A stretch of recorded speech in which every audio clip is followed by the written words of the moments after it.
नमस्ते। आज के इस एक्सप्लेनर में हम सीधे गोता लगाने वाले हैं भगवान शिव और माता पार्वती से जुड़ी 3 ऐसी अद्भुत और रहस्यमयी कथाओं में जो पीढ़ियों से सुनी और सुनाई जा रही हैं। देखिए, ये महज पुरानी कहानियां नहीं हैं, बल्कि ये कर्म, करुणा और ईश्वरीय न्याय को डिकोड करने की चाबियां हैं। तो पूरा ध्यान यहीं रखिएगा, क्योंकि आज की ये चर्चा वाकई में जीवन को देखने का नजरिया बदल सकती है। अब आगे बढ़ने से पहले जरा इस बहुत ही गहरे सवाल पर गौर कीजिए। वास्तव में किसी को ईश्वर के आशीर्वाद के योग्य क्या बनाता है? क्या ये भारी भरकम दान पुण्य से होता है या सालों की कठिन तपस्या से? आज का हमारा ये विश्लेषण इसी सवाल का जवाब तलाशेगा। हम देखेंगे कि कैसे कभी-कभी हमारे सबसे छोटे और अनजाने में किए गए काम भी पूरे ब्रह्मांड को हमारे फेवर में खड़ा कर सकते हैं। तो चलिए फटाफट आज का रोड मैप देख लेते हैं। हम शुरुआत करेंगे ईश्वरीय कृपा की कहानियों से, फिर देखेंगे निस्वार्थता का इनाम, उसके बाद क्षमा की शक्ति और अमरता के रहस्य पर चर्चा होगी, और आखिर में इन सभी से मिलने वाले शाश्वत सबकों को एक साथ जोड़ेंगे।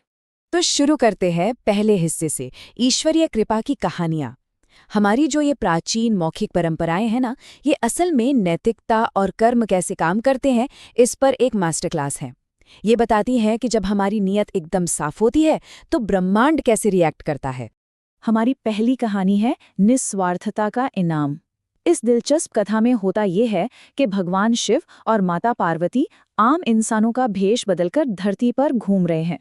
उन्हें बस साधारण सी खीर खानी थी, लेकिन असल में उनका ये भेष इंसान की फितरत का एक बहुत बड़ा टेस्ट था।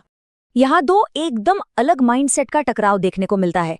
एक तरफ है वो बहुत ही अमीर सेठानी जो पूरी तरह से अहंकार और लालच में डूबी है। वो भेष बदले हुए देवताओं को दरवाजे से ही धुतकार कर भगा देती है।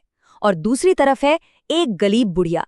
उसके घर में अन्न का एक दाना तक नहीं है, फिर भी वो पूरे दिल से बिना किसी स्वार्थ के उनका स्वागत करती है।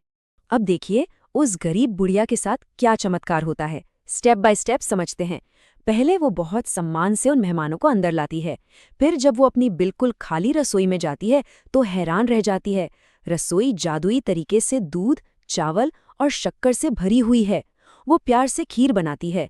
और फिर सबसे बड़ा चमत्कार तो तब होता है जब शिव पार्वती वहां से जाते हैं। वो छोटी सी टूटी फूटी झोपड़ी रातों रात एक विशाल महल में बदल जाती है, और उसका बिछड़ा हुआ परिवार भी लौट आता है। मतलब शुद्ध नियत कैसे अपार संपत्ति का रूप ले सकती है, ये उसका परफेक्ट उदाहरण है।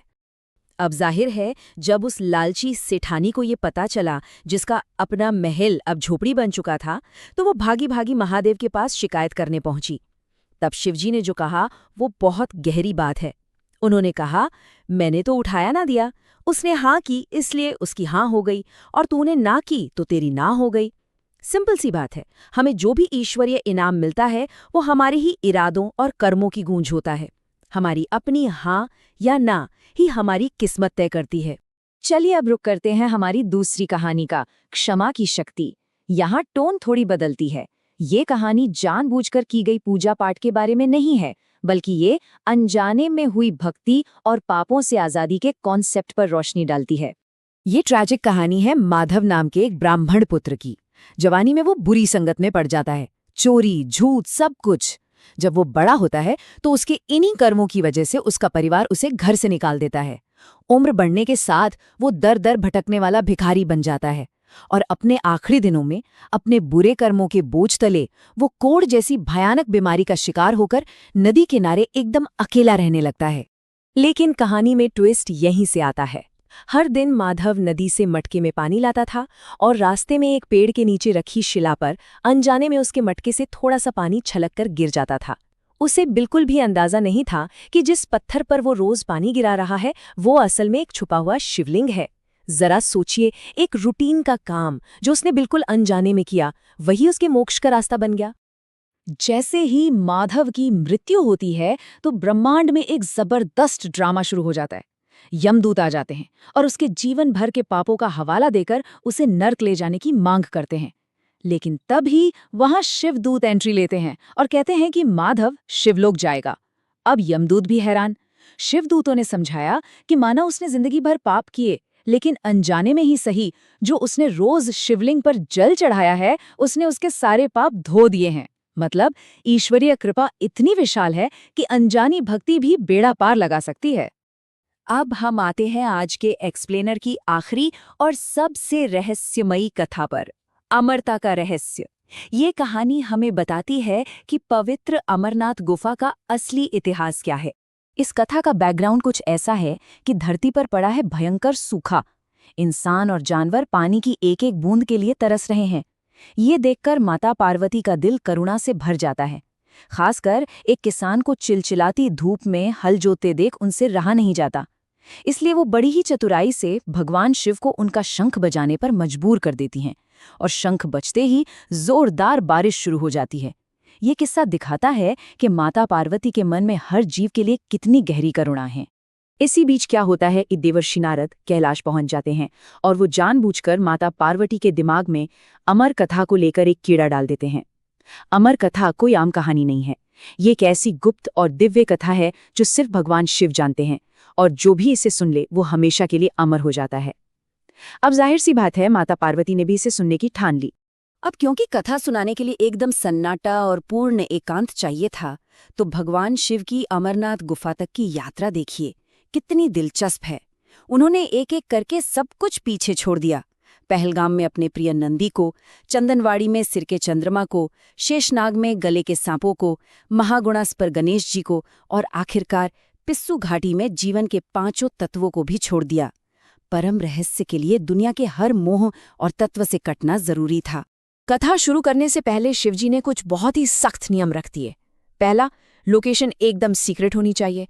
दूसरा, सुनने वाले को गलती से भी नींद नहीं आनी चाहिए। और तीसरा, सुनने वाले को लगातार हुंकार भरनी होगी, यानी हूं हूं करना होगा, ताकि आंख बंद करके कथा सुना रहे शिवजी को पता चलता रहे कि कोई सुन रहा है। और यही नियम आगे चलकर एक बहुत ही मजेदार मोड़ लाते हैं। और मोड़ ये है कि इतनी लंबी कथा सुनते सुनते माता पार्वती को आ गई गहरी नींद। लेकिन महादेव कथा सुनाते रहे, क्योंकि उन्हें तो लगातार हुंकार की आवाज आ ही रही थी। अब सवाल ये कि अगर पार्वती जी सो रही थीं, तो आवाज कौन कर रहा था? दरअसल उसी गुफा में 2 सफेद कबूतर बैठे थे। वो चुपचाप छुपकर पूरी अमर कथा सुन रहे थे और पार्वती जी की जगह आवाज निकाल रहे थे। क्या कमाल की बात है ना? जब शिवजी ने आंखें खोली और देखा कि पार्वती जी तो सो रही हैं, तो उन्हें उन कबूतरों पर भयंकर गुस्सा आया। वो उन्हें मारने दौड़े, लेकिन उन कबूतरों ने अपना जो बचाव किया वो मास्टर स्ट्रोक था। उन्होंने कहा, प्रभु, हमने आपकी कथा सुन ली है। अगर अब आप हमें मार देंगे तो अमर होने की ये कथा ही झूठी साबित हो जाएगी। क्या लॉजिक था! इस अचूक जवाब ने महादेव का गुस्सा एकदम शांत कर दिया और उन दोनों कबूतरों को हमेशा के लिए अमरता मिल गई। चलिए, अब इस पूरी चर्चा के आखिरी और सबसे अहम हिस्से पर आते हैं, भक्ति के शाश्वत सबक। हमने जो ये 3 बिल्कुल अलग अलग कथाएं देखीं, अब वक्त है इनके डॉट्स को कनेक्ट करने का। तो इन कहानियों का निचोड़ क्या है? पहला, बुढ़िया की कहानी बताती है कि सच्ची दौलत सोने चांदी में नहीं, बल्कि हमारी निस्वार्थता और उदारता में है। दूसरा, माधव की कहानी से साफ है कि कोई इंसान इतना भी बुरा नहीं हो सकता कि वो ईश्वर की कृपा या माफी के दायरे से बाहर हो जाए। और तीसरा, चाहे सूखे में बारिश करवाना हो या उन चालाक कबूतरों को माफ करना, ईश्वरीय कृपा हमेशा असीम करुणा से ही जन्म लेती है। जाते जाते बस एक विचार आपके लिए छोड़े जा रहा हूं। जरा सोचिएगा कि करुणा और कर्म के ये प्राचीन सबक आज की इस सुपरफास्ट आधुनिक दुनिया में हमारे रोजमर्रा के फैसलों को कैसे बेहतर बना सकते हैं। उम्मीद है आज के इस एक्सप्लेनर से आपको कुछ नया और सोचने लायक जरूर मिला होगा। इस चर्चा में साथ बने रहने के लिए बहुत बहुत धन्यवाद।